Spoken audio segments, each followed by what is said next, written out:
May nga lang mga guys, natay order ni abot from online shop. Naabot na sa dato ang LCD para sa ato ang Android phone.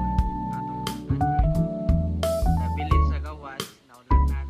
Sa inyong nabantayan mga guys, medyo nihinay gyud ato ang audio. Maong ako na lang gi-voice over mga guys ang ato ang vlog karon. El ga-edit ta sa video mga guys, nag-order na sa data og wireless nga mic para sa sunod nato nga mga vlog. Balikon lang sad nako di ay mga guys no nga nag-ilista og LCD ana sa ato ang Android phone kay naguba ang atong cellphone mga guys kay nabilin sa gawas balay nya naulanan. Sa inyong nakita mga guys na ay mga freebies nga tools, so naka-decide ko nga ako na lang mo ili sa LCD mga guys ug magtan-aw tag YouTube para makabalo ta.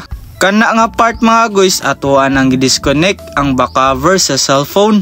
Pag human anak mga guys atuan ang gitangtang ang tanang mga screw o gitangtang na sad nato ang mga parts diha mga guys. Dugay-dugay gyud ta na human na mga guys kay nagtan-aw tag YouTube. To ang gisuhid pag human mga guys. Pag human nato tangtang sa mga parts mga guys, atuan na sad gipang disconnect ang mga flex. After na disconnect mga guys, atuan nang gitangtang ang LCD gyud mismo. Pag human mga guys, atuan nang gitaod ang bag-o nato nga LCD. Before nato ihaklap mga guys, butangan sa nato og papilit mga guys. Freebies ra sad gyapon day ng papilit mga guys. After nato nataod ang LCD mga guys, atuan na sad gipang connect ang mga flex o gibalik na sad ang mga parts og screws, and then papilit na sad guys para sa ato ang back cover. Gibutangan sa day nato og tape mga guys para mo kapit ang atong back cover mga guys kay medyo humok pa ang atong papilit nga gibutang. After ana guys ato ang gi-on na ang atong cellphone ug nigawas ang empty nga logo sa battery. So pasabot ana mga guys nga successful ang atong pagtaod sa LCD kay naay display nga nigawas. Maora to mga guys. Bye bye.